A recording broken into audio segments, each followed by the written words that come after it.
última conferencia de nuestro Seminario Internacional de Narrativas, Humanidades Digitales, y el título de la presentación de la conferencia es Prácticas y Valores en las Humanidades Digitales, Perspectivas desde América Latina en el contexto global.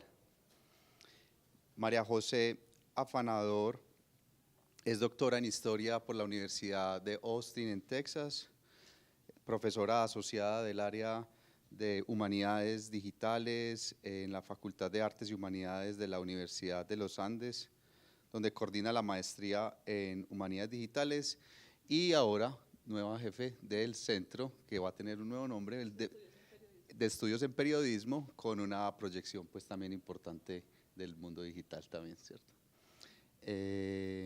Su investigación se centra en dos áreas principales, la primera en el siglo XVIII y la transición de colonia a república en el norte de América del Sur, a través de la lente de las prácticas espaciales, la imaginación geográfica y la economía política.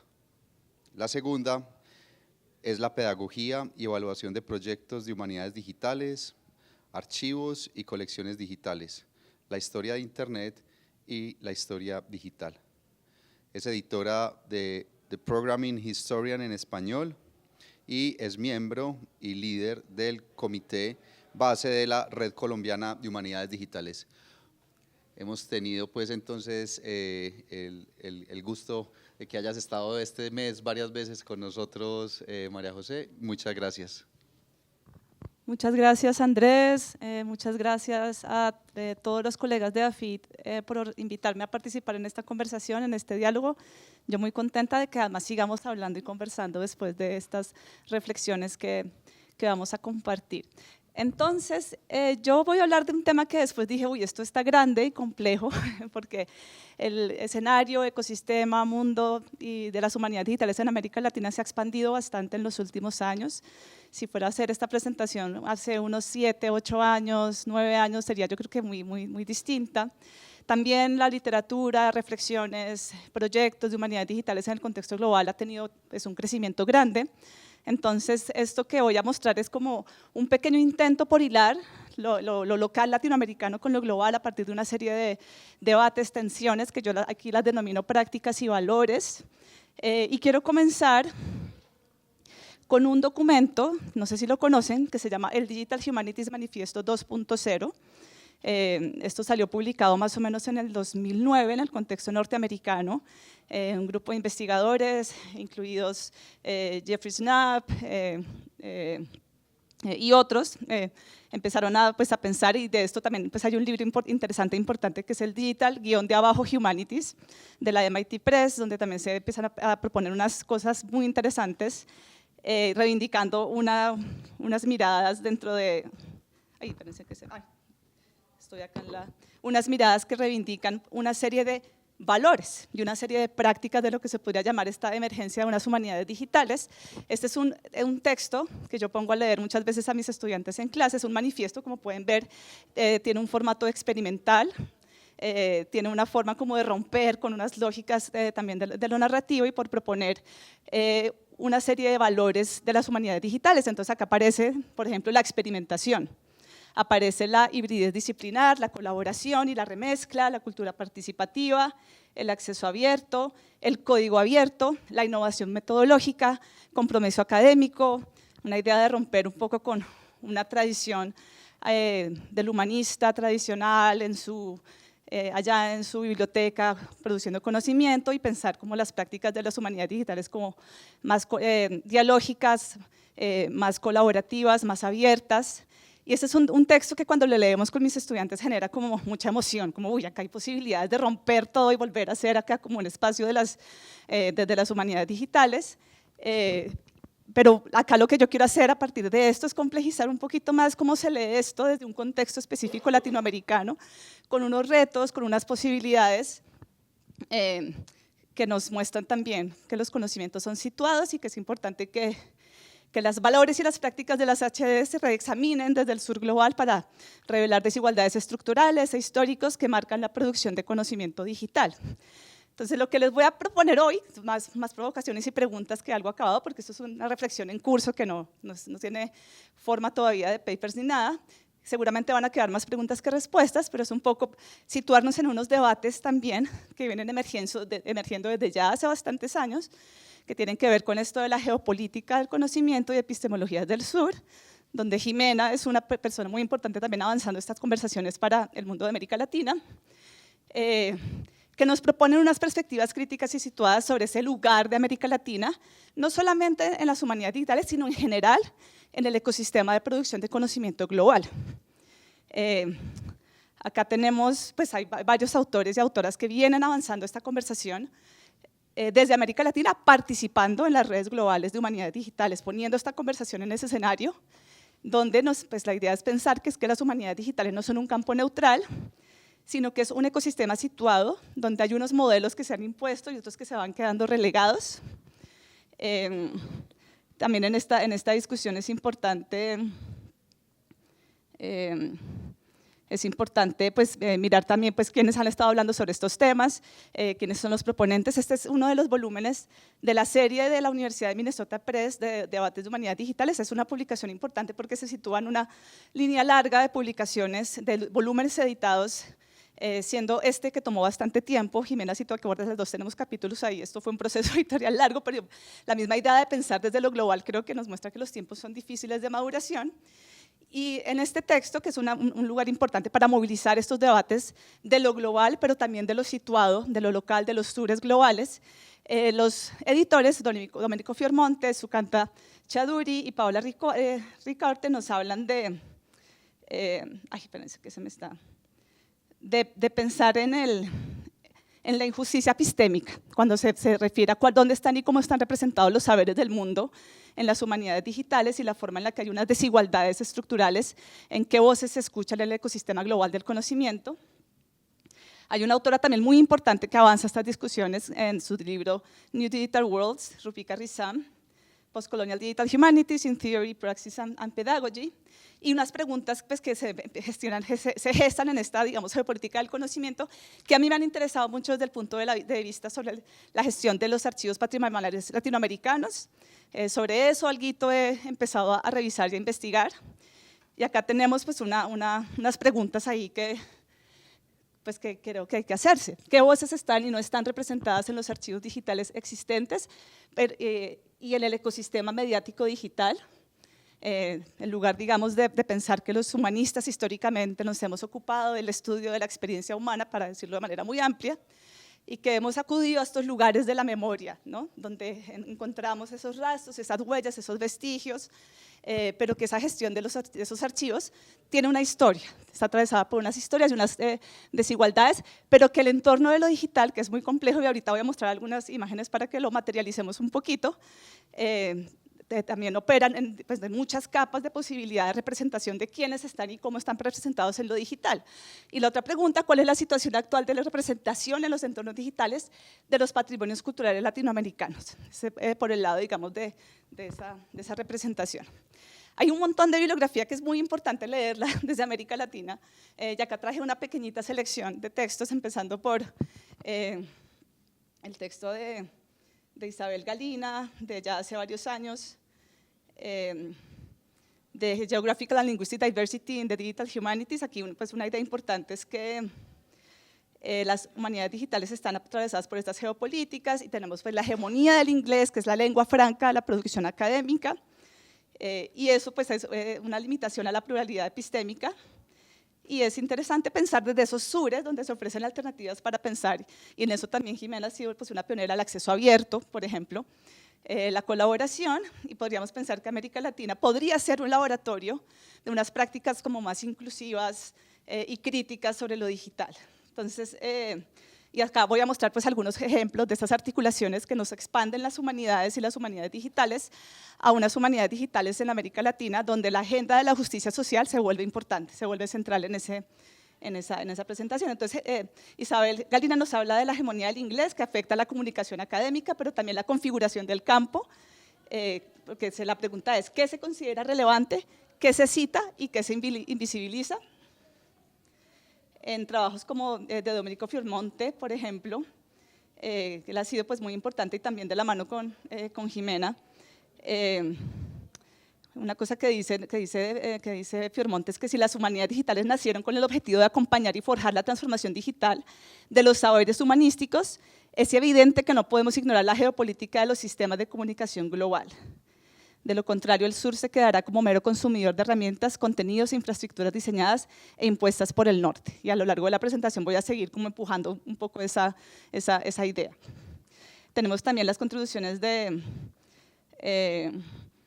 Jimena y de Domenico Fiormonte sobre, digamos, que estemos condenados a la dependencia digital. Una cosa fundamental para situar esto en el contexto de la revolución digital es que en América Latina no producimos ninguna de las tecnologías sobre las cuales se monta esta revolución. Ni los dispositivos, ni la mayoría del software, aunque sí hay producción de software, digamos que es muy marginal al lado de la producción de los grandes monopolios tecnológicos. Entonces esa pregunta por el lugar, digamos, de ser América Latina un mero proveedor de datos, un consumidor de infraestructuras e instrumentos que vienen proyectadas e impuestas desde un lugar específico del mundo, ¿no? Como todo artefacto tecnológico y todo lo que hay en este mundo ha sido diseñado por alguien con una visión del mundo, una visión particular. Y está también esta última publicación más reciente de Jimena del Río y de Jennifer Isace, en qué lengua citamos cuando escribimos sobre las humanidades digitales. Y ahí ellas identifican algo importante, que es que las publicaciones en español en humanidades digitales enfrentan obstáculos principales que lo que hace es que se genere invisibilidad sobre lo que se produce acá. Obviamente las DH, las Digital Humanities, como nos decía Jimena en su presentación en inglés, pues anglófonas, tienen una tradición mucho más larga, circulan por canales institucionales y dominantes, dicen ellas, y se benefician del inglés como lengua global, y ahí se incrementa como el prestigio, ¿no? Entonces, ¿cuáles son los incentivos de publicar en nuestra propia lengua? Y también vemos los retos de las revistas académicas en español, que muy pocas veces, y eso nos pasa creo que todos los que estamos en escuelas o facultades de artes y humanidades, que muy pocas veces están indexadas en bases de datos y los contenidos terminan teniendo. Entonces, digamos, insertarnos en los circuitos globales de las humanidades digitales, y en general yo creo que esto aplica para el conocimiento académico, tiene retos grandes, ¿no? Y esto pues es importante rastrear y seguir pues, pensando estas consideraciones. Quiero ahora contarles algo que pasó en la conferencia de humanidades digitales que se hizo en la Ciudad de México en el 2018, yo creo que ahí fue que nos conocimos con Jimena y nos conocimos muchos latinoamericanos que estábamos juntándonos en esa conversación y reconociéndonos en las humanidades digitales.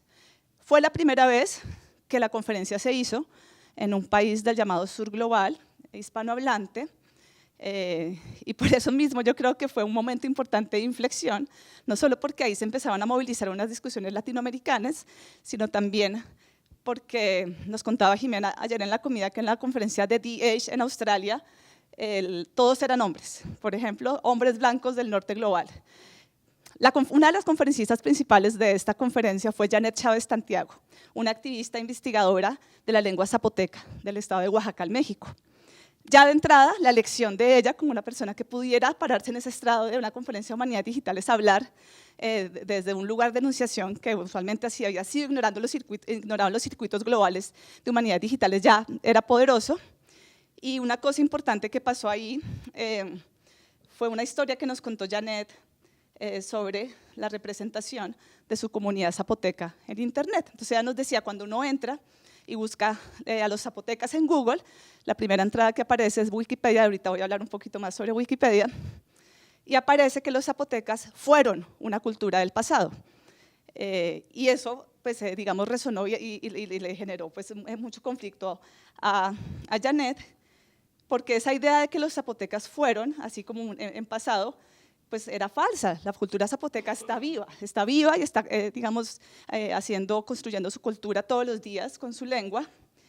Y pues lo que decía Janet Chávez es, no debemos hablar de la cultura zapoteca en pasado, pues es una cultura viva, y también nos plantea una pregunta que yo creo que es importante seguir haciéndonos, que tiene relación con las que ya las hice. ¿Cómo están representadas nuestras culturas en Internet, las culturas latinoamericanas en Internet? ¿Quién cuenta nuestra historia? ¿En qué lengua se cuenta esta historia? ¿Dónde está el patrimonio cultural digitalizado que nos habla de quiénes somos como latinoamericanos? En el caso de la cultura zapoteca había muy poco contenido en línea que hubiera sido creado por los propios habitantes de la comunidad zapoteca. Y esa pregunta pues queda acá resonando y las vamos a seguir como retomando a lo largo de la presentación.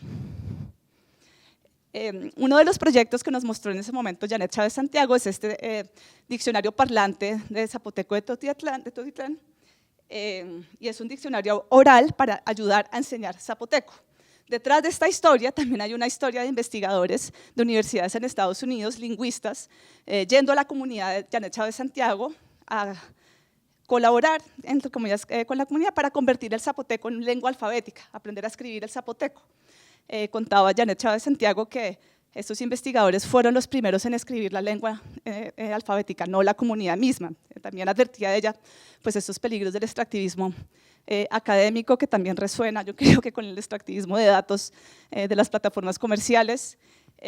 Pero bueno, a partir de este ejercicio, ella nos contó, pues bueno, hicimos el diccionario oral para ayudar a enseñar zapoteco, empezaron a hacer redes sociales en zapoteco, periódicos en línea en zapoteco, libros escolares también en el idioma, y volvió a insistir, no deberíamos hablar del zapoteco en pasado.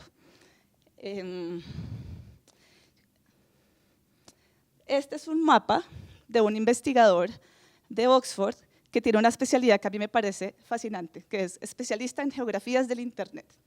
Y él se ha dedicado a mirar estas redes de representación de contenido producido por pares, que es de lo que pasa digamos, en Wikipedia, en estas redes y geografías para ver, digamos, cómo de los artículos que están como geoetiquetados en Wikipedia en el mundo, de diferentes lenguas, dónde están situados, desde dónde se hacen y con qué ubicación geográfica se hacen. Entonces, lo que está más iluminado es donde aparece muchísima más, digamos, entradas de Wikipedia, más conocimiento, y donde está más, pues, menos oscuro es desde donde se producen menos conocimientos. Voy a volver sobre el tema de Wikipedia, porque me parece interesante ponerlo en comparación con el ecosistema de producción de conocimiento científico que se valida en revistas indexadas, en esas bases de datos, pero también con la posibilidad que el ecosistema digital contemporáneo nos pone, digamos, una distribución masiva de quienes pueden producir contenidos y conocimientos en línea, y Wikipedia es un ejemplo importante para pensar que ahí también hay un lugar para pensar cómo está pasando esto. Entonces, bueno, como soy historiadora, yo nunca puedo pensar si no es como en larga duración, entonces me quiero devolver a pensar, bueno, si pensamos entonces que América Latina está situada en un lugar, si se quiere, de desigualdad o de desventaja en la participación en un ecosistema global de producción de conocimiento, que se complejiza también con todo lo digital, es importante entender una historia, y la historia del colonialismo, de cómo ese colonialismo español, y esto podría, digamos, pensarse también para, digamos, otros procesos de colonialismos en el mundo, pero acá, digamos, más específicamente podríamos decir que ese colonialismo impulsó un sistema capitalista basado en una jerarquía social y racial que determinó el acceso a recursos clave. ¿Quién podía alfabetizarse? ¿Quién podía acceder a la propiedad de la tierra? ¿Quién podía estudiar? Pues estaba desigualmente distribuido en la sociedad colonial, ¿no? La llamada sociedad de castas, que tiene resonancias hasta el día de hoy. Solo decirle a mis estudiantes, si uno quiere entender por qué el Chocó es un departamento pobre, rezagado, desconectado, con problemas muy graves de desigualdad, tenemos que entender la historia de la esclavitud. Tenemos que entender, es un sistema, una estructura de jerarquización de la diferencia que resuena hasta nuestros días. Entonces yo lo pongo en resonancia también porque cuando uno mira los datos de la brecha digital, por ejemplo en Colombia, pues hay una clara correlación entre los lugares donde habitan mayorías indígenas, mayorías afrodescendientes, con falta de acceso, no solamente a Internet, a derechos básicos, a derechos de servicios públicos básicos, infraestructuras, acceso a salud, etcétera, etcétera. Y eso, pues esas son varias capas de complejidad, pero es importante que pensemos que estos procesos, esas desigualdades en lo digital, tienen una historia larga del colonialismo, que también lo trabaja Rupika Rizam. Y hoy el acceso a recursos valorados, como el hardware, el software, infraestructuras digitales y el conocimiento para el almacenamiento, gestión y procesamiento de fuentes digitalizadas, también están desigualmente distribuidos. Y acá hay una pregunta, pues por cómo se gestiona, se ordena, se pone accesible todos estos objetos culturales con los cuales construimos interpretaciones sobre el pasado, sobre la cultura, sobre la literatura, etcétera, etcétera. Y esto, pues ya dijimos, en América Latina no producimos casi nada de estos y por ende también nuestro acceso y nuestra relación con esto pues es desigual o singular, por decirlo menos. Hay un concepto que se está trabajando mucho en humanidades digitales, en la literatura reciente, hay conferencias, call for papers, que es el de las infraestructuras, aparece en muchas partes, y esto pues es clave porque entonces cuando pensamos que podemos activar computacionalmente un conjunto de datos culturales, necesitamos pues hacer una transmutación de objetos culturales para que puedan llegar a habitar en estas infraestructuras digitales, que acá ofrezco una posible definición, hay muchas posibles, como ecosistemas básicos donde se puede acceder a los materiales y a los sistemas y procesos necesarios para la investigación, la enseñanza, la difusión de la cultura y la experiencia humana. Entonces también Alan Liu, que es un autor muy importante de las humanidades digitales, dirá también, por ejemplo, qué es lo que posibilita o no la realización de la experiencia humana misma, ¿no? Si uno como una comunidad quiere encontrar y reflejar su lugar en el mundo, en lo digital, en muchos casos muchas personas no van a encontrarse en ese espacio de lo digital. El caso de Janet Chávez Santiago es diciente. Entonces, por eso también, pues, cuando hablamos de humanidades digitales, siempre tenemos que hablar de procesos de digitalización, que ha permitido, y esto pues ha tenido un boom desde los 80s hasta el presente. Ahí yo siempre me pregunto, ¿lo vamos a digitalizar todo? Ahorita vamos a mirar también algunas consecuencias ambientales de todo esto. Y en América Latina ha sido muy importante, digamos, la entrada de muchas personas a las humanidades digitales, han entrado por el lado de gestionar y hacer archivos y colecciones digitales. Una cosa importante, interesante que ha pasado en el desarrollo de las humanidades digitales es que, si bien las disciplinas de las humanidades, bueno, el humanismo renacentista va mutando y se va, digamos, después consolidando en el siglo XIX en una serie de facultades, disciplinas, departamentos que institucionalizan esos saberes, pero por mucho tiempo esos saberes estuvieron conectados con esta idea de los guardianes de los objetos culturales, de la memoria, de lo que hoy diríamos que son las instituciones archivísticas, bibliotecas, museos. En la historia del siglo XX como que nos fuimos desconectando, pero en las humanidades digitales nos volvemos a conectar acá, en este problema de las infraestructuras de acceso a esos objetos. Entonces, bueno, está también el problema tremendo también de la cultura que nace todos los días en digital, que también, digamos, yo estoy haciendo historia del Internet en Colombia y la web, y esos primeros registros de esa historia de la web se perdieron. Las páginas web más tempranas de Colombia, por lo menos, y yo diría que muchas partes del mundo, después llegó el Internet Archive y eso ha permitido pues recuperar, pero hay un pedacito de tiempo en el que no tenemos nada, y es esa pregunta por la gestión del archivo web, la web histórica, que eso también en la historia digital se está trabajando, pero sobre todo en el norte global, pero ese también es otro problema grande de la gestión de esos objetos nacidos en digital, y pues qué curadurías y qué procesos computacionales podremos hacer para, no lo podemos preservar todo. ¿Cómo hacemos la curaduría? Hay hartas preguntas para seguir haciendo.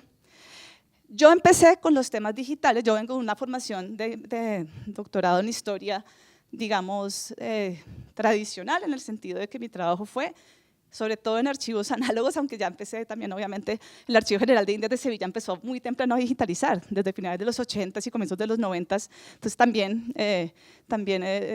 alcancé a hacer investigación así de archivo en esa infraestructura, pero yo empecé en realidad en varios proyectos, pero uno de ellos, yo en mi formación doctoral no encontré puntos de entrada a las humanidades digitales, yo llegué para acá por las márgenes, colaboraciones, digamos, por otros espacios, y esto fue una iniciativa que todavía existe y que es increíble, si pueden entrar a la página de No Granadina, que es una fundación formada por historiadores que estaban trabajando en los archivos históricos regionales en Boyacá, en Tunja, archivos que no tenía, la sede del archivo no tenía internet, tenía básicamente 2 empleados, catálogos desactualizados, mucha dificultad para acceder a este patrimonio cultural del siglo XVI, XVII y XVIII, investigarlo, y ellos empezaron, y yo me sumé también al proyecto, a construir unos escáneres de bajo costo para digitalizar los documentos con tecnologías de hardware abierto, software abierto, una comunidad en línea. Fíjense que hay unos valores interesantes, ¿no?, de lo abierto, operando para digitalizar estos documentos y hacer pues, un ejercicio de construcción de infraestructuras digitales para poder acceder a ellos y poder investigarlos y poder activarlos como datos y poder también situarse pues, en una conversación. Esto también tuvo varias fases porque los archivos notariales, que fue en los que yo estuve también participando, tenían catálogos por legajo. Cada legajo es una cosa y pues, a nosotros nos interesa a los investigadores saber qué hay exactamente documento por documento.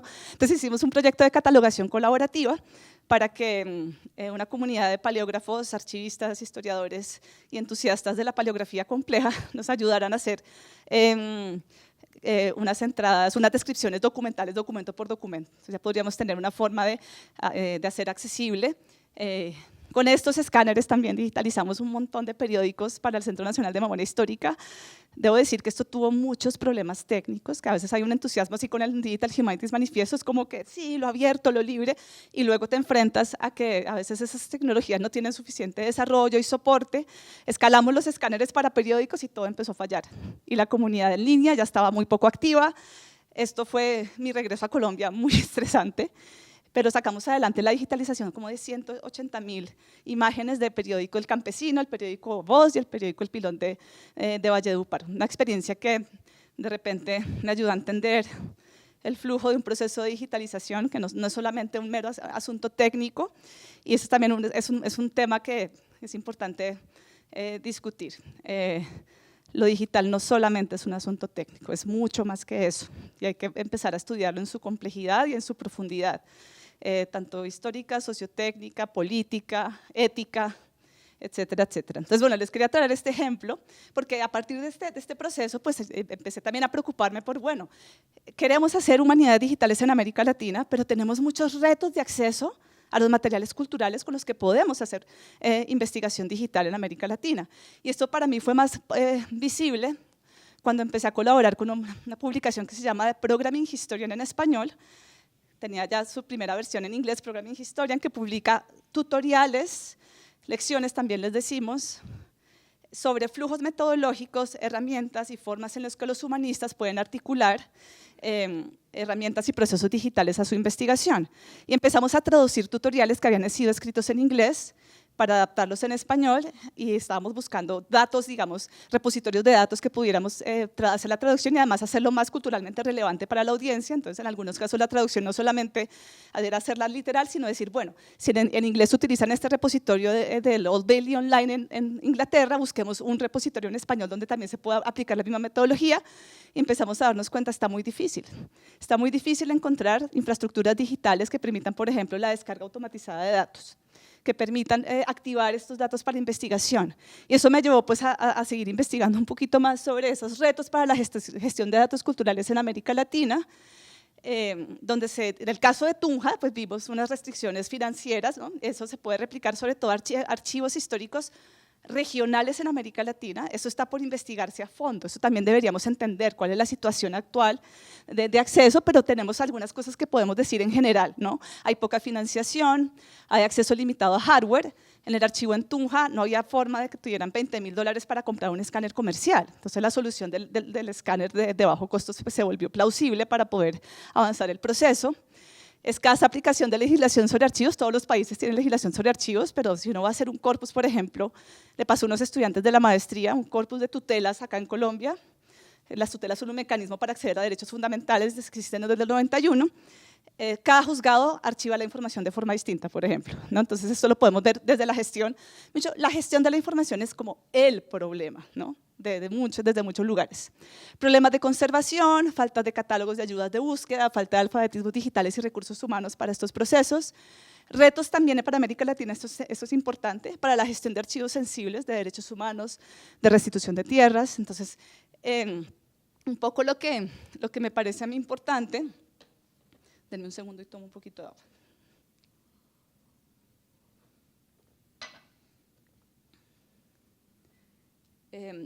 Lo que me parece importante cuando yo empecé a entender ese ecosistema de las humanidades digitales es que también tenemos que entender ese otro ecosistema de cuál es la situación del acceso a los objetos culturales que los humanistas queremos investigar. Y también, pues en este proceso, darse cuenta que la digitalización de libros y de fuentes históricas no es neutral, ¿no? Que acá también las relaciones de poder atraviesan la gestión del archivo histórico, los procesos de digitalización y las condiciones de acceso que son centrales para determinar quién escribe la historia, ¿no? Esto Esto es importante. Entonces les voy a mostrar un ejercicio que yo hice. Entonces existe un repositorio, no sé si lo conocen, que se llama LACLI, que es un repositorio de recursos gratuitos en línea para estudios sobre América Latina, el Caribe, los latinos, los Estados Unidos y la península ibérica. Este recurso lo mantienen, lo crearon y pues también es una creación colaborativa de muchas manos sumando a la base de datos, tiene como 1.300 entradas que recoge recursos sobre esto. Lo mantienen en la Asociación de Bibliotecarios de la Costa Este de Estados Unidos, que también pues, es diciente. Y lo que yo empecé a hacer con una muestra de los datos de acá, haciendo unas limpiezas de datos, es pues, hacer esas preguntas. ¿Dónde está el patrimonio cultural de América Latina digitalizado? ¿Dónde? ¿Quién lo gestiona? ¿Cómo? Entonces, cuando uno mira, digamos, la base de datos y filtra por las categorías temáticas por las que está organizada estos recursos, esas son, digamos, una nube de palabras de los temas que más aparecen. Hay registros del gobierno, de política pública, historia, cultura, de temas diversos que engloban América Latina y pues también otros territorios. Entonces, en este ejercicio, empecé a filtrar los datos y hacer como una exploración preliminar de esos repositorios, de esos recursos.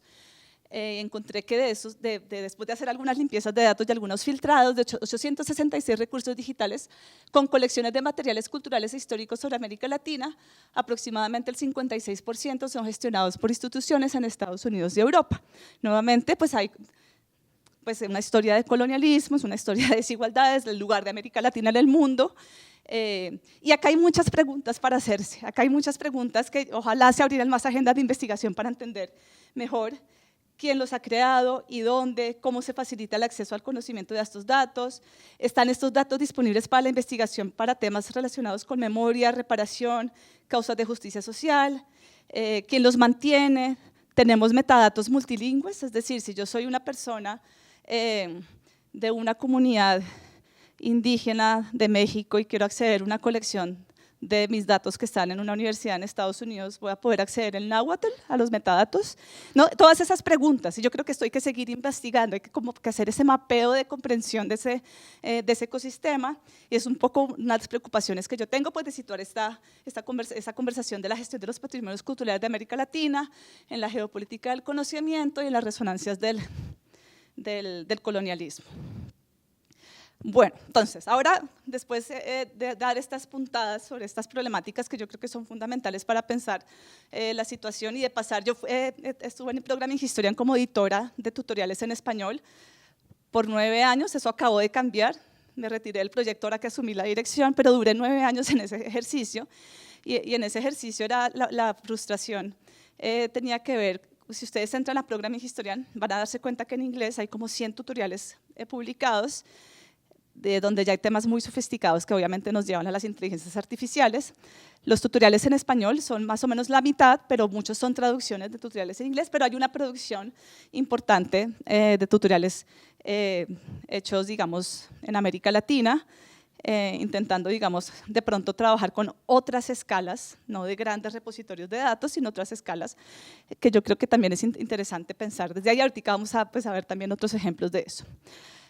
Bueno, ahora voy a intentar combinar dos temas que tienen que ver con las materialidades de lo digital y como los valores de lo digital desde diferentes, digamos, escalas y perspectivas.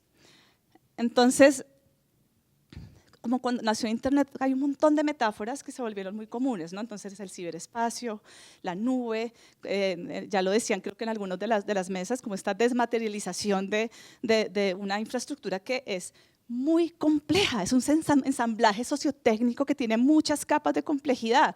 Ese es el mapa de los cables submarinos que nos traen la información en esta gran red distribuida de computadores y sistema sociotécnico fundamental, que es el Internet. El Internet, y es una pregunta que yo creo que podríamos hacernos es, ¿de quién es Internet? ¿Quién es el dueño de Internet? ¿De quién son esos cables? ¿Quién los mantiene? Pues con mis estudiantes estuvimos investigando un poquito y resulta que la mayoría de grandes empresas de tecnología son las dueñas de los cables, efectivamente. Se podría seguir investigando, pero entonces pues mucha materialidad, o sea, es impresionantemente, y pues ni hablar de los centros de datos que están distribuidos en muchas partes del mundo, muchos en el norte global, que necesitan mucha electricidad, necesitan mucha agua, necesitan muchos cables, muchos recursos también minerales para poderse construir, y pues ni hablar de los dispositivos, de los teléfonos, de los computadores, de los módems. Hay muchas capas de las materialidades de Internet, y creo que siempre es importante acordarnos de eso. Este es un mapa que les recomiendo mucho. La página la mantiene, espero que estén funcionando los QR, si no también puedo después compartir la presentación para que naveguen y chusmoseen. Esto lo mantiene, lo crea una activista, investigadora de temas digitales brasilera, Joana Barón, que hace una cartografía donde ella quiere pues, ilustrar esas dimensiones físicas y geopolíticas de la estructura del Internet en ese intento por materializar la nube, un poquito pues sí contrarrestando ese imaginario de la nube como que no hay lugar, que el Internet no ocupa un lugar. Fíjense que lo de Graham es interesante, porque las geografías del Internet, si tienen unos lugares en el mundo, y detrás de eso pues está todo este ensamblaje sociotécnico. Este mapita es chévere también, porque ahí la idea es visibilizar las relaciones de poder que nos ayudan a entender pues, cómo funciona la red, desde la parte de la infraestructura física hasta la esfera de las relaciones algorítmicas. Y también las prácticas de extractivismo. Entonces ustedes van a ver en el mapa, por ejemplo, de dónde salen los minerales, el litio, el coltán, de diferentes partes del mundo. Esa geopolítica está ahí también como relatada. ¿Dónde se van todos los desechos electrónicos? Muchos llegan a países del África, ¿no? Se mandan en barcos o en aviones. También está una cosa interesante para saber pues, quiénes son las personas que están detrás de los monopolios tecnológicos, y ahí se hacen evidentes las pocas cabezas líderes de unos grandes gigantes tecnológicos que están allá arriba en el mapa. Entonces ese mapa eso me parece que es interesante para situar de dónde venimos, quiénes somos, cómo digamos, se conforma una geopolítica y unas cartografías del Internet, cuál es nuestra relación con las tecnologías desde los cuerpos y los territorios, ¿no? Esa idea de volver a materializar también implica pensar que esto está basado en que tiene impactos sobre unos cuerpos y unos territorios, y muchas veces pues, son unos impactos desiguales, desproporcionados, y pues ahí pues, yo creo que es clave como mirar eso. Hay otra página que es impresionante, es una visualización de datos de una escala impresionante que la hicieron Kate Crawford y Vladan Joller. Esto es reciente también del 2023, se llama Calculating Empires, una genealogía de la tecnología y el poder desde 1500, y es una visualización a gran escala para explorar cómo las estructuras técnicas y sociales han evolucionado, digamos, de la mano a lo largo de los siglos. Y entonces empieza, digamos, la idea es como esta preocupación por, ya lo decía también Andrés ayer, como miremos históricamente esto, porque tenemos que mirarlo históricamente, ¿no? Esto no sale de ningún lugar, esto abarca, digamos, un periodo muy grande de historia de la humanidad que implica un montón de ideas, dispositivos, infraestructuras, sistemas de poder, y hay unos patrones tecnológicos, y en esos patrones tecnológicos y desarrollos tecnológicos se cruzan, se entrelaza el colonialismo, la militarización, el proceso de automatización de procesos, y digamos que es como darle contexto a este presente tecnológico, ¿no? Que siempre es importante volver para atrás. Si entran a la visualización van a ver que esto que yo puse es apenas un pedacito de una visualización gigante a gran escala que muestra como todas esas dimensiones. Creo que es un material interesante también para navegar y para clases. Y fíjense que esta que pongo acá, la cantidad de infraestructuras de Internet, ¿no? Desde la historia de AdParet, estas primeras redes, protocolos, antenas, satélites, telefonía, ¿no? Un intercruzamiento muy complejo de diferentes engranajes, ensamblajes sociotécnicos que se cruzan ahí. Entonces, en esta, digamos, como resonando con esta conversación, en la conversación de humanidades digitales viene también gestándose con fuerza lo que se llaman las humanidades digitales críticas, Critical Digital Humanities, y aquí traigo a colación a David Berry, investigador importante de las humanidades digitales, que tiene un texto que se publicó en este volumen de Bloomsbury Handbook of the Digital Humanities.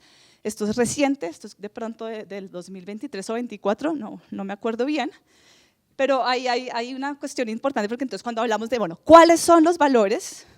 Hablamos ya de los valores del Digital Humanities Manifiesto y algunos valores que empiezan a aparecer también con la Wikipedia, con la forma en la que en América Latina empezamos a pensarnos en este gran engranaje y ecosistema.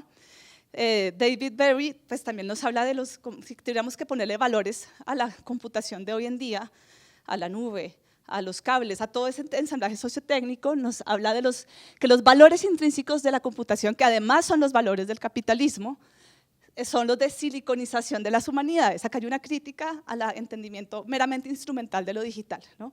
Es un instrumento para, ¿no? Y recoge otra vez la idea de que no es neutral. Acá hay unos valores que, digamos, resuenan con unos valores que nos han dictado desde Silicon Valley, con unas métricas que nos dicen lo que más sirve, lo que más necesitamos es innovación acelerada, productivismo, la tecnología lo va a solucionar todo, y esa crítica al uso instrumental de la tecnología nos dice, cuando pensamos que las humanidades digitales son simplemente limitarse a aplicar una herramienta, estamos reproduciendo sin cuestionar las racionalidades de un capitalismo digital y estamos perdiendo la capacidad crítica. Y el llamado es como a todo lo contrario, ¿no? Pongámonos más críticos y pensemos si estos son los valores que queremos que resuenen en nuestras humanidades digitales o si queremos reivindicar otros valores. Entonces, ¿cuáles son esos valores, no? Entonces, la eficiencia, la lógica de la optimización, entre más rápido mejor, más barato, más rendimiento, optimizarlo todo, la escalabilidad, ¿no? Multiplicar operaciones a gran escala. Estamos también en el tema de la abstracción, ¿no? La computación implica transformar fenómenos complejos a datos cuantificables. Y yo a menudo me pregunto, ¿podemos meter la experiencia humana en una base de datos? ¿Qué estamos perdiendo? ¿Qué pasa con la contradicción? ¿Qué pasa con la ambigüedad inherente a los seres humanos? Aparecen otros valores, la cuantificación, la máquina pues todo lo tiene que poder medir y clasificar. Básicamente lo que no se pueda medir no existe. La automatización, la idea de que cuando podemos automatizar las cosas, eliminamos el error humano. La predicción, el tema de que los algoritmos, especialmente la inteligencia artificial, buscan anticipar conocimientos futuros. También ya empieza pues, a haber varias vertientes dentro de las humanidades digitales que piensa pues, en esa predictibilidad histórica, ¿no? Podemos predecir lo que va a pasar. Y acá lo que Berry nos está diciendo, pues acá hay unos riesgos que también tienen que ver, por ejemplo, con el control, porque la computación permite monitorear, supervisar, regular procesos, y esto tiene que ver pues, con una cosa que es muy capitalista, como controlar la forma como el gobierno de las poblaciones, los usuarios. Y otra cosa que dice Berry en este Critical Digital Humanities es que los peligros de la homogenización, ¿no? La idea es que las tecnologías digitales se nos presentan como unos diseños universalizantes, ¿no? Esta es la tecnología, así son los dispositivos, la pantalla, no sé, alguien decidió en un momento que ese era el diseño de interfaz, y acá digamos tenemos, pues los sistemas digitales tienden a estandarizarlo todo, lenguajes, protocolos, interfaces, y esto, dice Berry, reduce la diferencia, ¿no? Entonces, bueno, esto como para hablar de esa materialidad, de unos valores, ¿no? De esa computación. Y luego, una pregunta, porque fíjense, a mí me pasa mucho, que cuando uno dice, no, sí, que humanidades digitales, las personas solo ven la palabra digitales, pero pues la parte de humanidades es bien importante. Y es importante también ir para atrás a la tradición de esas formas del saber, que además cuando uno piensa en las humanidades renacentistas y el arte y la cultura, que el renacentismo italiano, pues no es la cultura de todo el mundo, claramente. También podemos advertir, pues hay unas tensiones de un proyecto que no estaba preocupado por estudiar el arte rupestre amazónico, ¿no? Entonces ahí también hay unas cuestiones de…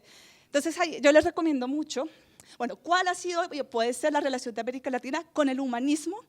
Y bueno, y lo digital también sigue estando ahí. Y yo creo que eso hay que investigarlo mucho más, hay que entender mucho mejor cómo es que América Latina se ha situado, los diferentes países, pero también las diferentes facultades, entornos investigativos, se han situado en la pregunta por el humanismo y por las humanidades como campos del saber.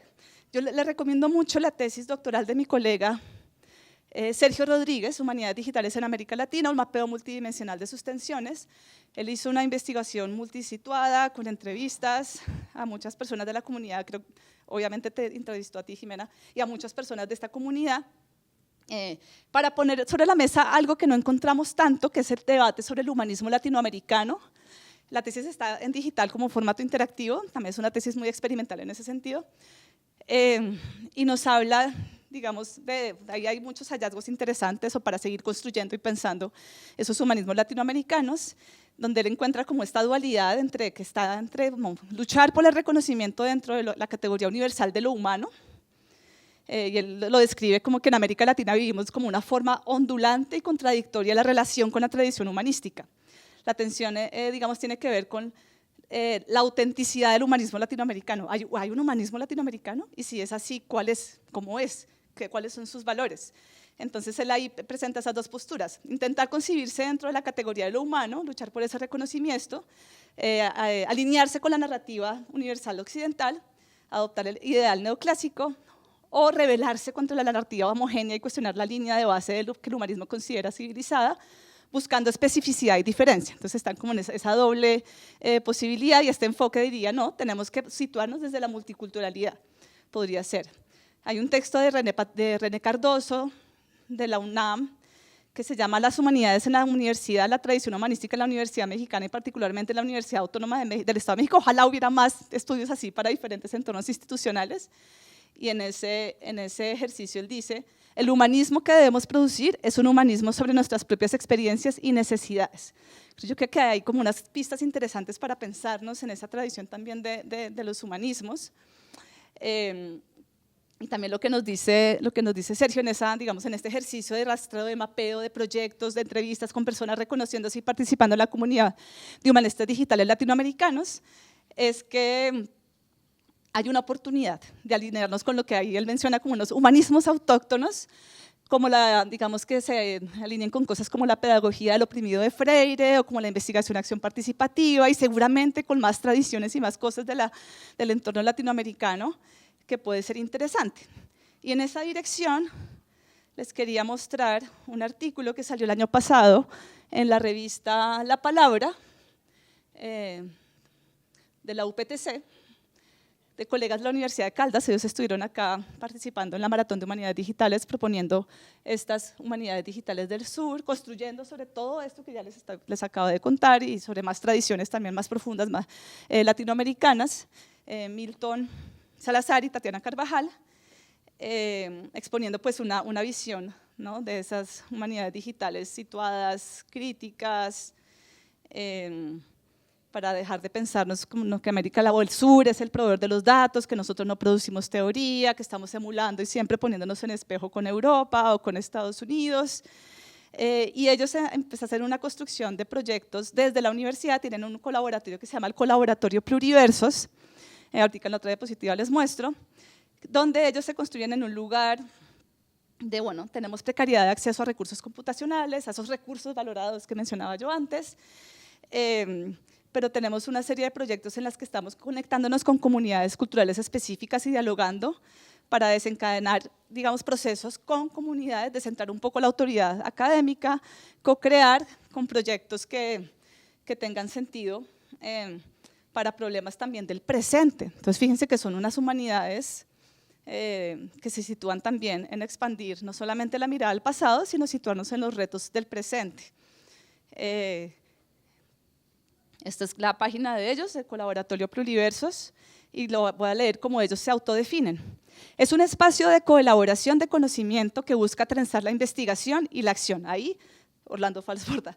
El conocimiento que aquí se construye no pretende ser universal ni generalizable, sino que es situado y democratizable a partir del uso de las plataformas digitales libres. Ahí vemos también pues, esos valores que se reivindican desde este espacio del Colaboratorio Pluriversos, y ellos bien podrían estar haciendo esto y no reconocerse dentro de las humanidades digitales. Ellos han elegido situarse en ese paraguas y empezar ya como a escribir y a pensar, no, estamos reivindicando un proyecto con unos valores y este es el que queremos presentarle al mundo. Entonces, este es un ejemplo, y digamos, para pensar que las humanidades digitales latinoamericanas, igual, pues hay mucha diversidad, y esto es apenas como unos mapeos parciales, ¿no?, de cosas que están pasando, pero podríamos decir que hay unos valores que sí están ahí, ¿no? La colaboración y digamos, lo abierto, prácticas que incluyen también, en el caso del colaboratorio, cuidado, reciprocidad, comunidad, coautoría con comunidades, acción colectiva, justicia epistémica, y para ir recogiendo, multilingüismo, experimentación, y yo diría que también algo que ha sido muy importante en nuestra, digamos, conformación latinoamericana es el trabajo de las redes. Nosotros colaboramos constantemente con la Asociación Argentina de Humanidades Digitales, con la Red de Humanidades Digitales en México, acá en Colombia, intentando también construir unas prácticas, una visibilidad regional, ¿no? Ponernos como bloque, somos una región, puede haber muchas diversidades y formas, y ahorita voy a mostrar cómo habitar este espacio, pues eso es un espacio donde es como más, digamos, se ha definido mucho que las humanidades digitales es como una gran carpa, ¿no? Donde convergen, aunque otros como Glenn Worthy dicen, es más como un archipiélago.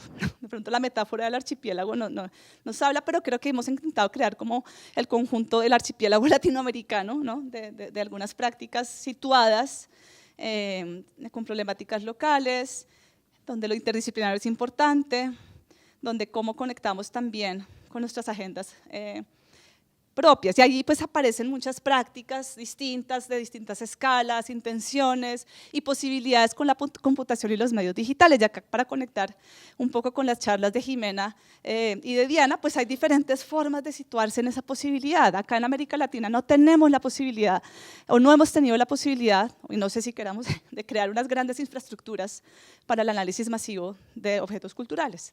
Eso es muy complicado, es muy difícil. Ha habido, no sé si saben la situación del Archivo General de la Nación en Colombia, su repositorio, su infraestructura de acceso al archivo se cayó y hasta el momento sigue como en unas ruinas, reinventada en otra cosa. Son realmente graves, digamos, en las falencias y digamos, la poder sostener estas infraestructuras.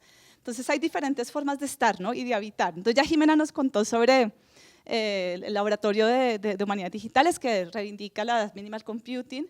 Es como que hablábamos, ¿no? Que pues qué otras humanidades puedo hacer acá yo con los recursos y con lo que tenemos acá, ¿no? Cómo nos situamos y yo creo que resuena también mucho con lo que hacemos en la maestría en humanidades digitales y con los proyectos que estamos haciendo, porque es la idea de, bueno, usemos lo que es necesario y suficiente. No, si nos obsesionamos con la alta velocidad o el último hardware o los datos masivos humanísticos, vamos a pensar que nunca vamos a poder hacer humanidades digitales. Entonces, ¿cómo buscamos nuestro espacio? Pues hay otras formas y otras escalas de posibilidad que se guía por los contextos locales. Nosotros en la maestría en humanidades digitales también operamos en esa lógica, aunque por ahí han llegado algunas tesis de ingenieros que vienen de la Facultad de Ingeniería con conocimientos muy sofisticados y con acceso pues, a unos servidores increíbles para hacer cosas muy sofisticadas, pero esa es como la excepción. La mayoría de nuestros estudiantes vienen de muchos campos del saber, a un programa que solo dura año y medio, y si nosotros le decimos, pues es que estas humanidades digitales tienen que ser de alta computación, no tenemos cómo hacer eso, eso no son los saberes que nosotros tenemos acá, pero tenemos otros que también son importantes. Esta es una grafiquita que muestra los temas de las tesis de maestría, que son ya como 80 tesis de maestría, y los temas que aparecen, ¿no? Y que cómo están conectados. Esto no puse la página, pero en la página de la maestría pueden ver, porque uno puede ahí navegar y ponerle, bueno, las personas que han hecho tesis sobre narrativas, ¿con qué otros temas se han conectado?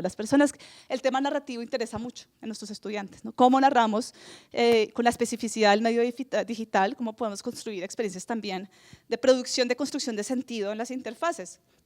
Ese es un tema que aparece mucho con esta idea de que queremos sacar el conocimiento de la academia y llevarlo a públicos más amplios, pues los estudiantes tienen muchas preocupaciones en este sentido y esto lo hemos potenciado nosotros. En este ejercicio, digamos, al igual que el laboratorio HD, también tenemos proyectos que abogan por el minimal computing. Tenemos profesores, acá aparece nuevamente Sergio con este programa, serie mini, digamos que hay varios sistemas de gestión de colecciones digitales para uno gestionar su propia colección de fuentes. En la onda del minimal computing, él estuvo probando algunos, tuvo problemas con Windows y dijo voy a escribir mi propio código para desarrollar Serie Mini, que es un sistema para mini colecciones digitales, y eso lo estamos usando ya también ahí en la maestría, un poco para decir, también podemos producir software local, ¿no? Ajustado. Obviamente esto requiere pues, unos alfabetismos, unos conocimientos. Usualmente los ingenieros de sistemas quieren irse a trabajar a Google y no venir a trabajar acá con los humanistas digitales que no tenemos mucha financiación, pero hay algo interesante pasando. Entonces está este ejercicio en nuestro entorno también para mostrar algo, también un proyecto propio. Yo estudié el siglo XVIII, muchos documentos históricos donde los burócratas, militares, naturalistas del norte de Sudamérica estaban describiendo el paisaje con referencias geográficas, caminos, cómo nos conectamos, cómo explotamos mejor los recursos naturales. Y yo empecé a hacer una metodología con estos documentos de modelado de tópicos ahí con un ingeniero de sistemas. Y sí, vimos algunas cosas y dije, pero yo creo que yo tengo más interés en hacer una pregunta que a mí me interesa mucho, son los límites de los sistemas de información geográfica, y acá estoy muy influenciada por Johanna Drucker, que nos pone a pensar que la mayoría de los sistemas de visualización de datos que utilizamos en las humanidades son heredados de otras ciencias y no están hechos de pronto a la medida de la ambigüedad, de la contradicción, de capturar sentidos, y a mí me frustraban mucho las visualizaciones de sistemas de información geográficas de puntos y polígonos, y en esa preocupación de poder, digamos, en este caso, es un proyecto que también se preocupó por pensar el Orinoco, es inventar Colombia porque Colombia se fundó en la angostura del Orinoco, que soy Ciudad Bolívar, o sea, Colombia nació en Venezuela, y siempre me preocupó, bueno, hay un lugar muy importante como geopolítico, geoestratégico del Orinoco, en la independencia de Colombia, en cómo se inventó Colombia, pero ¿qué otros significados se construyeron las comunidades indígenas que lo han habitado a lo largo de los siglos? Entonces, este proyecto tuvo modelado de datos geoespaciales con bases de datos diccionarios geográficos del siglo XVIII, construidos como bases de datos. Tuvo ejercicios de mirar investigación arqueológica para ver qué sentidos de cómo se habitaba este espacio, y fue, la verdad, un experimento. Uno de los valores grandes también acá es la experimentación. Como estoy en la Facultad de Artes y Humanidades, me voy a dar el lujo de hacer unos experimentos con mis estudiantes. Esto lo hicimos con estudiantes y con un geógrafo, una historiadora y un desarrollador y programador, donde yo, digamos, una de las preocupaciones era, bueno, vamos a crear una narrativa cartográfica a partir de la investigación donde podamos de pronto animar un poquito más esos mapas, construir, digamos, capturar sentidos, que no solo sea decir, estas comunidades indígenas habitaban en este polígono, porque es que además el polígono nos dice que la frontera es rígida y resulta que no, son porosas, son comunidades que están habitando la cuenca del Orinoco y que su forma de habitar el espacio es en el movimiento. Entonces en la interfase eso está, digamos, si pueden entrar, esto está animado.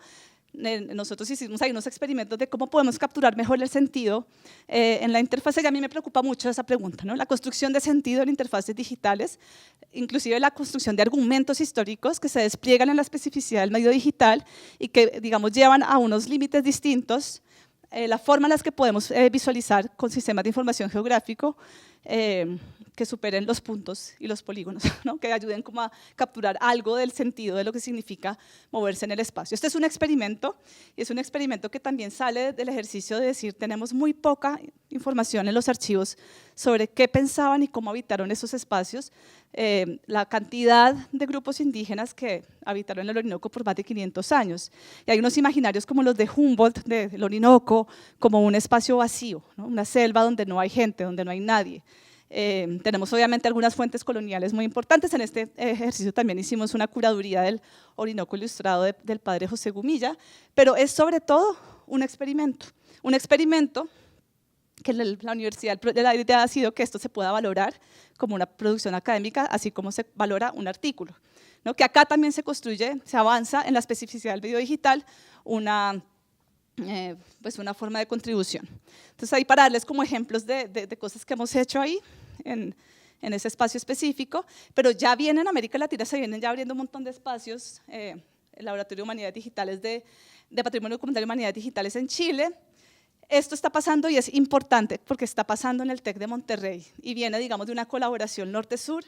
La profesora Patricia Murrieta se va de Lancaster después de hacer por muchos años unos proyectos de gran escala, por ejemplo, Digging into Early Colonial Mexico, un análisis computacional a gran escala de fuentes históricas del siglo XVI, el de las flotas de la Nueva España, utilizando herramientas de inteligencia artificial, haciendo una escala que quizás nosotros en Argentina no estamos haciendo, pero que propone también una forma posible de unas humanidades digitales que articulan algo que venía pasando en Lancaster y se muda ahora al TEC de Monterrey, va a tener una licenciatura en humanidades digitales e inteligencia artificial y un laboratorio, ¿no? Y acá hay una escala de posibilidad de, digamos, alta tecnología aplicada al patrimonio, pero también con una mirada de el acceso al patrimonio cultural latinoamericano, es importante abrir los archivos coloniales, pero también Patricia Murrieta, que es el líder de este proyecto, pues tiene una conciencia muy clara sobre la crítica cultural y el contexto latinoamericano. Sería interesante pensar eso, pero acá yo creo que hay una paradoja, ¿no?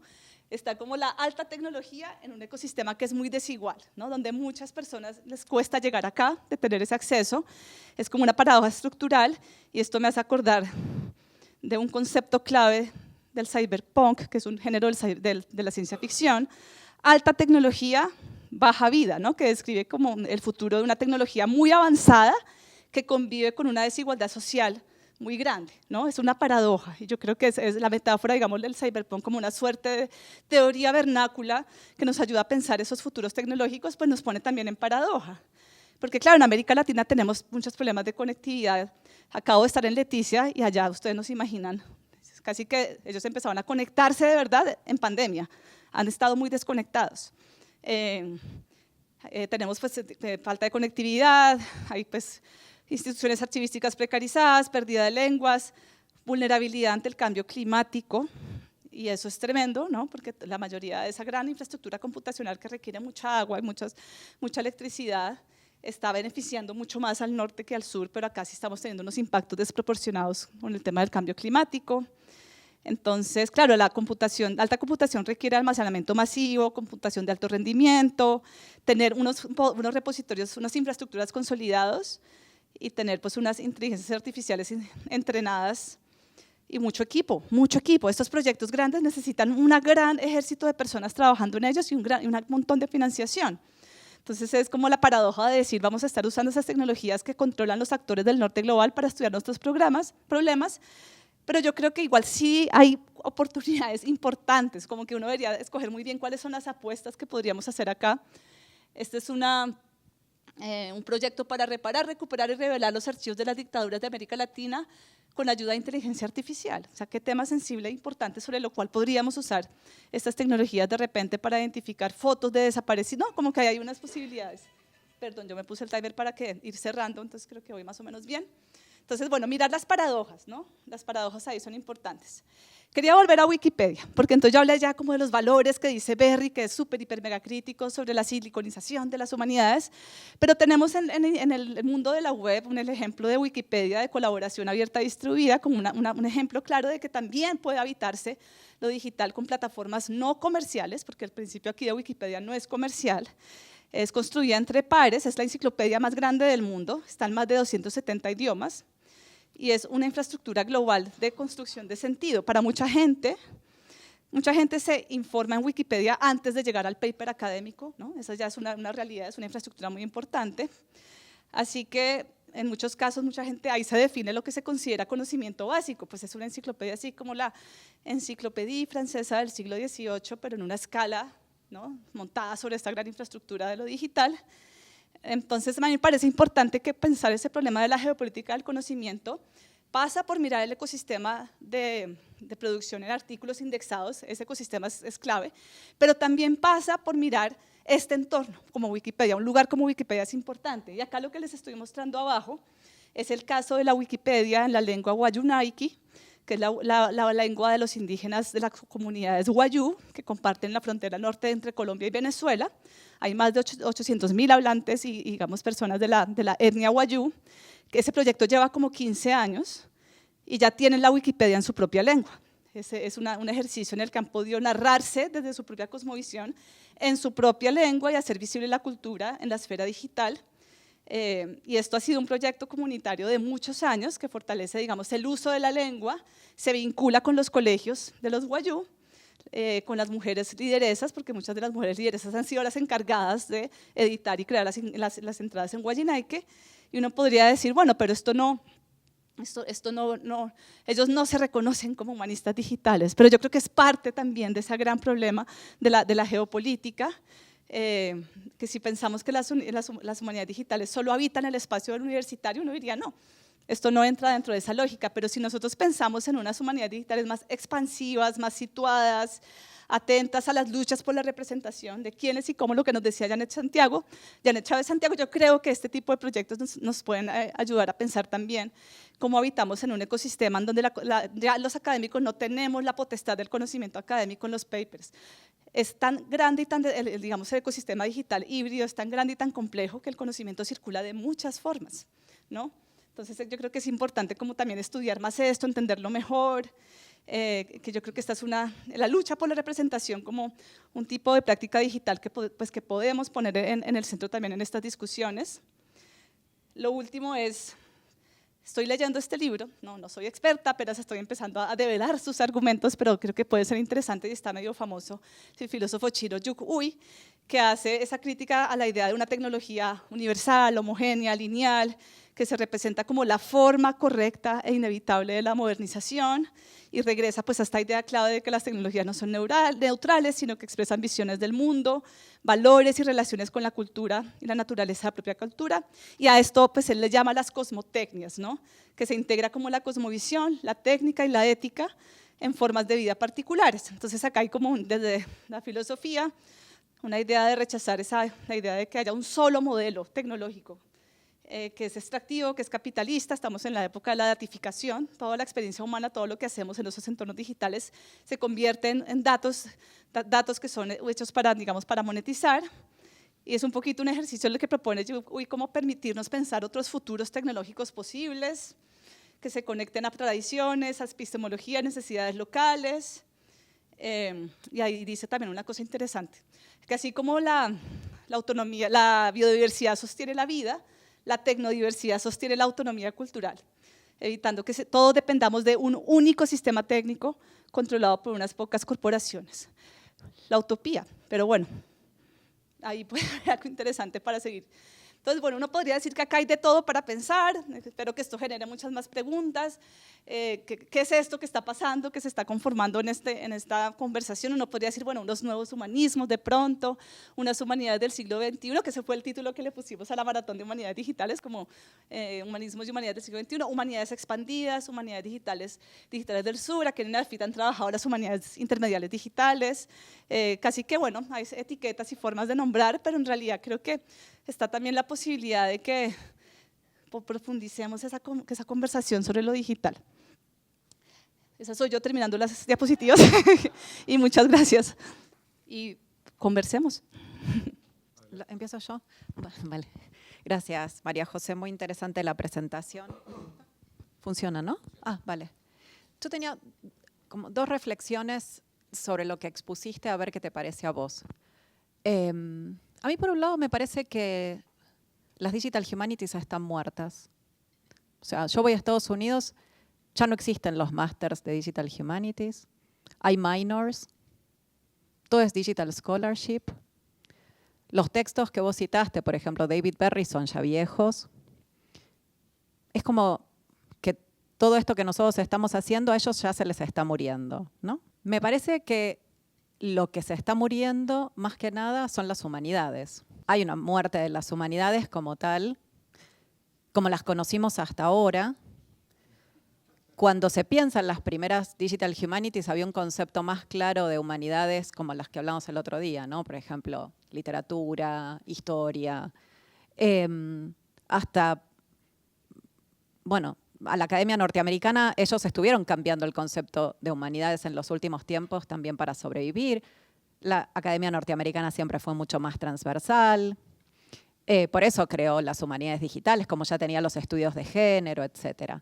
Cuando uno va a Europa, las humanidades digitales todavía existen porque dentro de las academias hay un concepto mucho más claro de humanidades, las facultades son muy claras, hay carreras más claras, mucho menos transversales. Yo veo ahí todavía hay todo un gran movimiento de humanidades digitales, pero con una claridad en las humanidades. En América Latina, a mí nunca me queda clara qué son las humanidades. Yo la verdad es que el concepto humanismo nunca lo entendí. Entonces, claro, quería saber cómo veías vos esta cuestión de, bueno, eso, cómo nos pensamos sin tener que estar refiriéndonos a los otros, más que a nosotros mismos, en este concepto que me parece que sigue sin estar claro qué son las humanidades en la región, ¿no? Entonces, me parece que como, no sé, quería saber qué pensabas vos o cómo lo podíamos compartir con la gente que estaba aquí, cómo ya como dejar de lado lo digital, también los grandes proyectos. Yo, sinceramente, cuando voy al sitio de Digging into Early Colonial Mexico, no sé cuáles son los resultados. Entonces, también pienso, ¿no? Como todas estas como Super Digital Humanities, no sé dónde están, no las reconozco muy bien, cada vez me son más opacas, pero dejándolas de lado, olvidándonos todo eso, ¿qué son las humanidades aquí? ¿Cómo podemos hacer que también el campo crezca en los próximos tiempos más claramente, ¿no? Porque después, y vos lo sabes bien, cuando llegamos, por ejemplo, a la Semana HD, llegan cosas que nosotros decimos, pero esto es humanidades. Entonces, ¿cómo lo ves vos desde ahí? ¿Qué hacemos? ¿Cómo pensamos el currículum para los próximos años? Vos que estás en el máster, ¿qué ideas hay por el lado de las humanidades que me parece que las tenemos que reivindicar, pues siempre son la chica fea del lugar, ¿no? Bueno, no sé.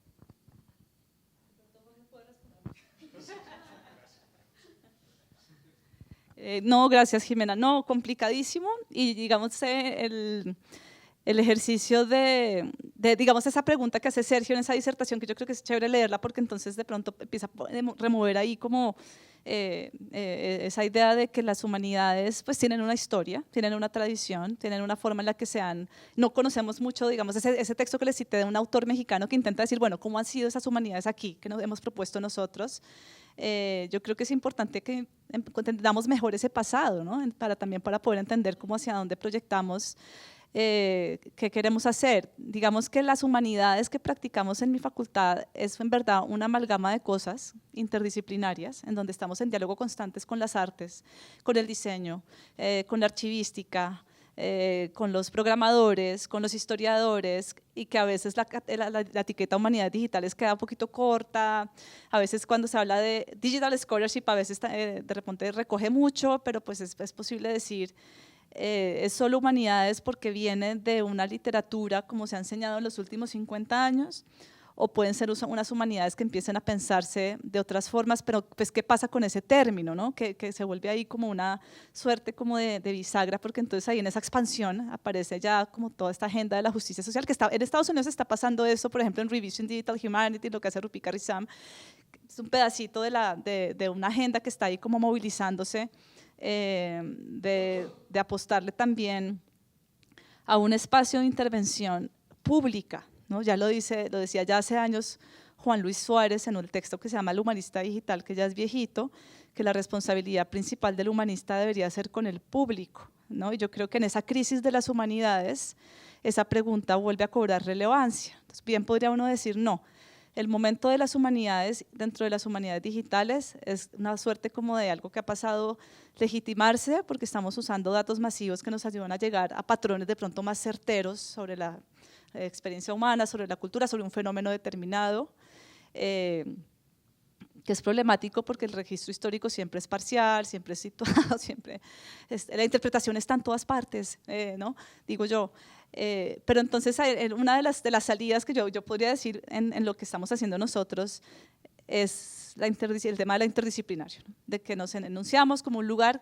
Acá, por ejemplo, en EDAFIT, ustedes han hablado de humanidades intermediales. Sería chévere que alguna ahorita, digamos, nos contara cómo ha sido ese pensar desde ese lugar de lo intermedial. Que algunos dicen, no, pero pues ya todo, ya lo digital es ya como que sobra, pero no, yo creo que lo digital hay que mirarlo a profundidad porque eso tiene muchas implicaciones y formas de pensarse. En Estados Unidos yo creo que nunca ha habido muchos másters en humanidades digitales, allá como que ha sido mucho más de certificados. España tiene hartísimas ofertas virtuales de humanidades digitales, creo que hubo una primera ola de maestrías que terminaron cerrando, pero ahorita hay una segunda ola de másters que están abiertos. Y a mí me parece que las humanidades digitales son más una cuestión de los que hablamos en español que sí.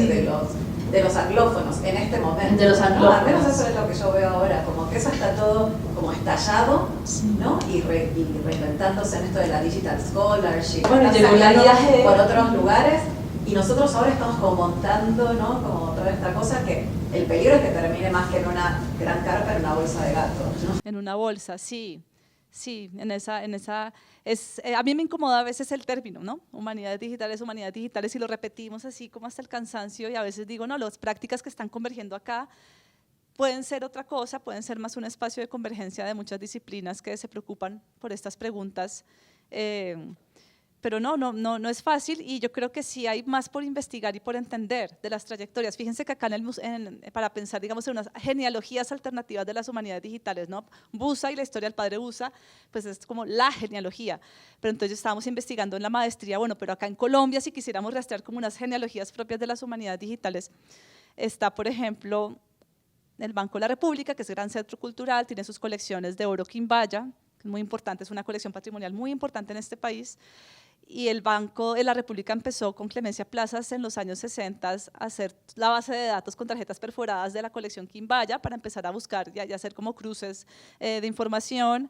Y esas son como pequeñas viñetas de historias de relacionamiento con eso digital y computacional, pues que lo adoptamos, que lo traemos, que lo ponemos en función de la educación y la universidad y las instituciones culturales, ¿no? Todo eso.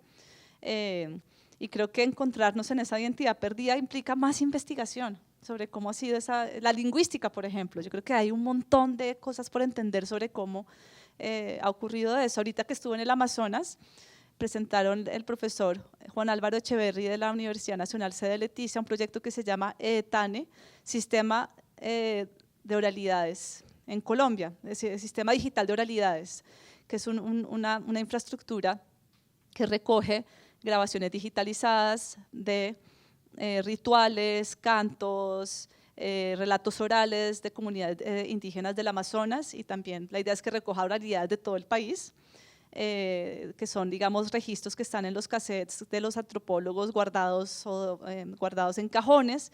Es un poco también como reavivar ese patrimonio, pero también la pregunta es la gobernanza de datos, porque son historias de culturas indígenas que están presentes, pero que construyen este ejercicio. Y el del proyecto, en esa conversación que tuvimos, que era Humanidades Digitales y Patrimonios Culturales Amazónicos, en un lugar donde lo digital es periférico, donde casi nadie tiene conexión, o la conexión es muy mala, tienen Starlink, pero cada vez que llueve o hay ventarrones se va la señal. Era pensar, digamos, cómo nos situamos o qué propuestas, porque llega esta alta computación y uno dice, no, yo no hago humanidades digitales porque yo no puedo acceder a eso. Pero no, yo creo que es un lugar de encuentro, un lugar donde se pueden encontrar diferentes formas y prácticas. Lo difícil es cómo demarcamos. Los colegas de Humanidades Digitales Hispánicas publicaron un texto que se llama Demarcación del campo de las humanidades digitales, eso sale el año pasado, que yo creo que es interesante el leerlo, porque en esa demarcación está siempre, pero ¿y las ciencias sociales? ¿Qué hacemos con la geografía? ¿Qué hacemos con la antropología? Ellos tienen como su propia cosa que se llama, no sé, ciencias sociales computacionales, o deberíamos ser todos, encontrarnos en este lugar. Pero digo yo, por ejemplo, la maestría se vuelve muy difícil, ¿qué cabe y qué no cabe aquí? Nosotros hemos sido muy expansivos y abiertos sobre lo que, digamos, cabe y lo que entra, porque estamos escuchando el contexto, las preguntas con las que llegan los estudiantes. Muchos llegan con proyectos que yo podría decir, no, esto es como periodismo, pero ellos lo quieren hacer en humanidades digitales porque sienten que eso les da de pronto un lugar de enunciación un poquito más innovador, porque pues sabemos que eso pues tiene ahí como en su momento, de repente acá todavía es atractivo, de repente en el norte global ya no es tan atractivo decir humanidades digitales, no sé, yo creo que acá hay mucha tela para cortar. María José, ahora planteabas algo muy interesante, que es si hay o no una necesidad de digitalizar absolutamente todo. Y de la mano con esa pregunta, yo también pienso es qué tan duradero en el tiempo tiene que ser o no un proyecto de humanidades digitales y de humanidades digitales e intermediales. Porque lo que a veces encuentro es que se convierten en ruinas digitales cuando ya pierden, por ejemplo, la financiación, y pues eso tiene también un impacto ambiental. Entonces, desde el aula de clase y los proyectos que hacemos, por ejemplo, con los estudiantes, muchas veces pensamos si las humanidades digitales también pueden ser efímeras, por ejemplo, aparecer en un taller, que hagamos una activación de archivo, que algo suceda en ese momento, que quede de pronto una memoria o en un Padlet o en una fotografía, pero que ese proyecto, digamos, pase nuevamente a lo analógico o a la memoria de los asistentes. Entonces, quería como devolverte esa pregunta sobre si hay que digitalizar todo y si hay que preservar absolutamente todo en lo digital. Muchas gracias, María José, por la presentación, por todo el entusiasmo desafiante que se transmite con la presentación del campo. Yo tenía dos preguntas, pero la primera está muy conectada con lo que acaba de decir Constanza. Voy a agregarle solo como el factor de o lo que es efímero o lo que decidimos conservar en formas más abstractas. ¿Cómo decidir si vamos a hacer un ejercicio de conservación de patrimonio hemerobibliográfico en datasets o en otras representaciones más complejas? ¿Qué crees que uno debería preguntarse? Y también, o como dice Constanza, o decidir que es efímero.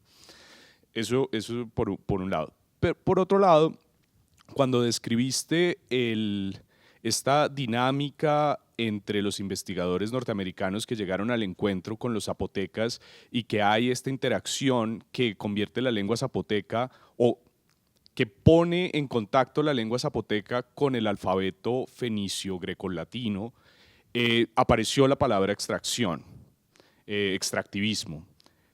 Yo sé que pasaste por ahí rápido, pero ¿qué más pasó ahí que no sea solo extractivismo? Porque si no, estamos ante el suicidio de las humanidades. Sí, creo que me hizo pensar la pregunta del vamos a digitalizarlo todo, con la idea, conceptos de pulsión del archivo de Derrida, ¿no? Que tenemos como este deseo de conservar esos rastros de la memoria y habemos, digamos, como si uno considera, ¿no?, las redes sociales, Instagram o TikTok, una suerte de archivo desordenado, estamos dejando muchos registros de muchas personas sobre nuestra cotidianidad, sobre nuestro paso por el mundo, y obviamente dentro de esta lógica comercial de que eso todo se convierte en lo que se llama colonialismo de datos. Es un texto importante, es de una contribución importante de Ulises Mejías y Nick Couldry, con los costos de la conexión, colonialismo de datos, y ellos equiparan como este extractivismo histórico de recursos naturales en el periodo colonial con el extractivismo de datos contemporáneo. Ahí, pues, el argumento tiene ahí su cosa, pero es interesante igual pensar en esos extractivismos, en ese registro que crece, que digamos uno puede decir, bueno, en el archivo análogo la curaduría es una cosa muy importante, ¿no? Es muy importante la tarea del filtrado, de la selección,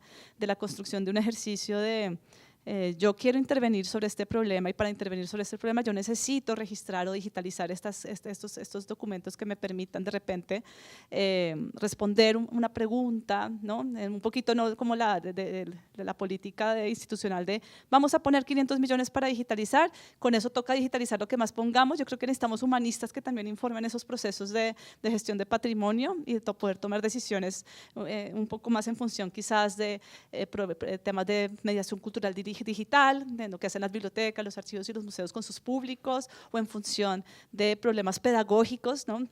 Uno entra, por ejemplo, a la gran infraestructura de la Digital Public Library of America y lo primero que a uno le sale es un buscador que dice, busque dentro de los 50 millones de documentos que tenemos acá. Es como que no, pues me quiero desmayar, no sé por dónde empezar, que es muy ambicioso, cosecha materiales de bibliotecas y archivos de todo Estados Unidos, es una gran infraestructura impresionante que pues tienen la financiación, el conocimiento y la voluntad de sostenerla, porque eso cuesta, pero luego tienen una sección que se llama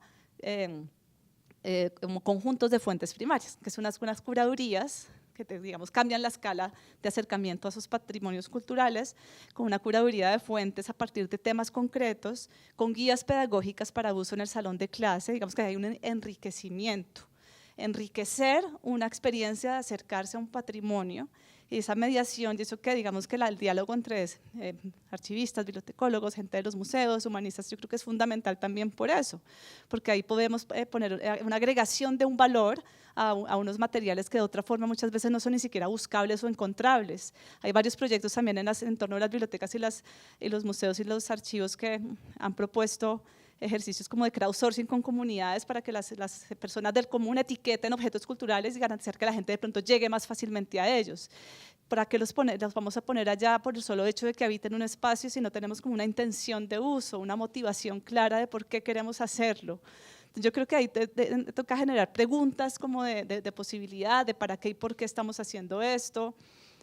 No, yo creo que no hay que digitalizarlo todo. Yo creo que también podemos empezar a descartar y decir, este fue un proyecto que duró 5 años y ya. Lo documentamos, quedó en el repositorio, los datos del proyecto quedaron en el repositorio de datos de la universidad, porque a veces lo más valioso es rescatemos los datos. No voy a poder rescatar la interfase, digamos, de todos los proyectos web que usaron Flash, ¿no? Pues porque ya no lo podemos reproducir. Y está bien que también haya registros del mundo y de la experiencia humana que pasen y se borren y no queden. Digo, yo no sé, porque también hay impactos ambientales, no lo mencioné, pero en esos mapas de las cartografías del Internet, la cantidad de agua para que un centro de datos opere es impresionante. Es mucha agua y en muchas comunidades del mundo esos centros de datos están afectando la vida digna del acceso al agua, que es un derecho fundamental. Entonces, cuando uno lo pone en esas escalas, es como que, no, sí, reivindiquemos lo efímero, ¿no? Que haya unas cosas, unas intervenciones que ocurran para unos objetivos concretos, pero creo que el tema de la curaduría, en ese texto que les dije de Digital, guión de abajo, Humanities, hablan chévere como del concepto de curaduría, como en tradición humanística, de volver a traerlo, como que para construir sentido, ¿no? Porque no sé si, porque sí, pero muchos proyectos de digitalización tempranos eran digitalicemos todo y ya. Claro, cuando uno es investigador y no tiene que ir a Sevilla, y si me puede entrar al archivo, uno agradece tener ese acceso, pero también tenemos una escala de información que es muy grande y que casi que nos dicen, no, sí, como hay tanta, entonces tienen que hacer ahora el análisis computacional para que tenga sentido y que sea más… No, yo creo que hay que reivindicar las escalas pequeñas, medianas y los tiempos lentos. Comprender el mundo requiere tiempo. Entonces, a veces con las inteligencias artificiales, uy, no, es que esto me ahorra mucho tiempo. Los valores de la eficiencia. Yo creo que esa también hay que seguirlo hablando, ¿no? Los tiempos, el slowness que se está hablando también ahora en varios entornos. Muchas gracias, María José. Sé que hay más preguntas, los invito a que conversen con María José después y muchas gracias a María José por esta conferencia de emociones y política y geopolítica. Muchas gracias.